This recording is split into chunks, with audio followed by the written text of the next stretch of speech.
Kembali di Sapa Indonesia Pagi, Saudara. Setelah pekan lalu tidak hadir, hari ini Bareskrim Polri kembali menjadwalkan pemeriksaan Ketua Nonaktif KPK Firly Bahuri. Firly diperiksa atas dugaan pemerasan terhadap mantan Menteri Pertanian Syahrul Yassin Limpo. Surat pemanggilan atas pemeriksaan Firly Bahuri telah dikirimkan Kamis 21 Desember lalu. Sebelumnya Firly tidak memenuhi panggilan pemeriksaan Bareskrim Polri pekan lalu. Ketua nonaktif KPK itu kini berstatus sebagai tersangka atas kasus dugaan pemerasan terhadap Syahrul Yassin Limpo, mantan Menteri Pertanian.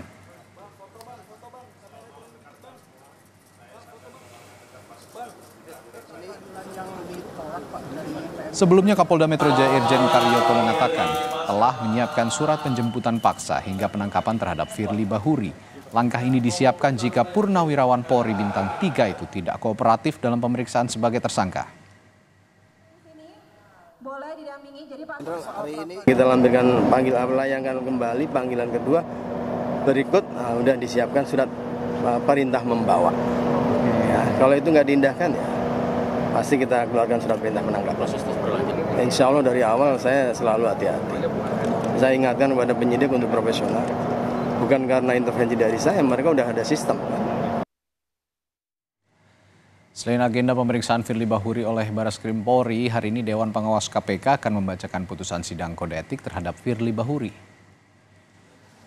Menurut rencana pembacaan putusan sidang kode etik terhadap Firly Bahuri akan dilakukan pukul 11 hari ini secara terbuka. Namun kepastian kehadiran Firly dalam pembacaan putusan masih belum dapat dipastikan karena bersamaan dengan agenda pemeriksaan Firly oleh Bareskrim Polri. Soal rencana pemeriksaan Firly Bahuri di Bareskrim Polri hari ini kita tanyakan jurnalis Kompas TV Dian Silitonga di gedung Bareskrim Polri. Dian, apakah Firly Bahuri saat ini sudah hadir di Bareskrim dan apa yang ingin didalami oleh penyidik kepada Firly kali ini? Informasinya Firly Bahuri sudah hadir di Bareskrim Mabes Polri, Radis. Itu yang disampaikan oleh kuasa hukum Firly, Ian Iskandar, yang beberapa waktu lalu kami wawancarai. Firly tiba di Bareskrim lebih awal dari jadwal pemeriksaan pukul 10 pagi dan sama seperti pemeriksaan sebelumnya. Kedatangan Firly tidak terlihat oleh kami wartawan yang sedari pagi sudah berjaga di pintu lobi tengah Bareskrim Mabes Polri. Nah, itu artinya memang saya jelaskan dulu bahwa lobi tengah Bareskrim Polri ini merupakan pintu masuk tamu yang hendak ke Bareskrim Polri. Jadi kemungkinan Firly ini masuk melalui akses pintu lain. Nah, hari ini jadwal pemeriksaan Firly sebagai tersangka, penyidik akan menggali keterangan Firly terkait dengan keseluruhan harta benda miliknya, termasuk juga milik istri, anak, dan keluarga. Penyidik ingin mengkonfirmasi karena dalam proses penyidikan ini penyidik menemukan bahwa ada aset atau harta benda lain milik Firly yang belum atau tidak dilaporkan di LHKPN dan kemudian juga hal itu belum dituangkan oleh Firly dalam berita acara pemeriksaan sebelumnya. Nah, tadi kuasa hukum Firly menyampaikan kepada wartawan bahwa hari ini Firly akan kooperatif, bersedia untuk menjelaskan atau memberikan keterangan tambahan yang diperlukan oleh penyidik. Tadi juga kuasa hukumnya Ian Iskandar membenarkan bahwa memang ada aset milik Firly Bahuri yang belum atau sampai dengan saat ini tidak dilaporkan ke LHKPN karena memang masih terkendala undang-undang. Apa aset yang dimaksud itu akan kita nantikan bersama nanti penjelasannya dan apakah sesuai atau sama dengan temuan penyidik, kita nantikan bersama nanti perkembangannya seperti apa. Radi. Ya, Dian, yang jadi pertanyaan juga kenapa Firly hingga saat ini belum ditahan. Nah, kalau hari ini Firly menjalani pemeriksaan di Bareskrim, apakah ada kemungkinan untuk langsung ditahan oleh Bareskrim?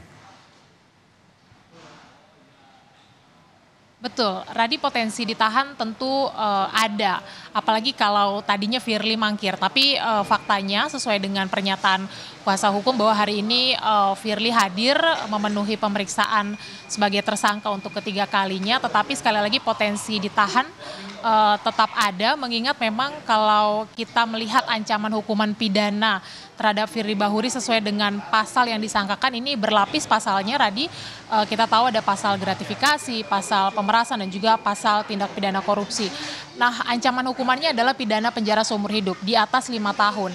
Nah, berdasarkan hal ini sesuai KUHP sebenarnya penyidik sudah bisa langsung melakukan penahanan terhadap Firly Bahuri. Selain itu, kalau dalam pemeriksaan nanti penyidik menilai bahwa Firly Bahuri tidak kooperatif, kemudian juga menambah subjektivitas penyidik bahwa nantinya Firly dikhawatirkan akan menghilangkan barang bukti, melarikan diri, dan kemudian juga mengulangi perbuatan yang sama, maka penahanan juga bisa langsung dilakukan. Tapi sekali lagi kita akan nantikan bersama nanti apakah penyidik bisa atau akan langsung melakukan penahanan atau tidak. Karena informasi yang tadi kami terima juga dari kuasa hukum Firly bahwa setelah diperiksa di Barreskrim Mabes Polri nantinya Firly akan lanjut datang ke kantor Dewas KPK karena sesuai dengan informasi yang kita ketahui hari ini juga Dewas KPK akan membacakan hasil putusan sidang etik yang sudah dilakukan pada Jumat pekan lalu. Jadi kita pantau bersama proses hukumnya dan juga proses etik Firly yang akan berlangsung pada hari ini. Radi. Ya, ada proses hukumnya di Barreskrim Polri lalu juga etik di Dewan Pengawas KPK. Tampaknya ini hari yang sangat sibuk untuk Firly Bahuri. Baik, terima kasih Dian Silitonga, jurnalis Kompas TV melaporkan langsung dari Barreskrim Polri.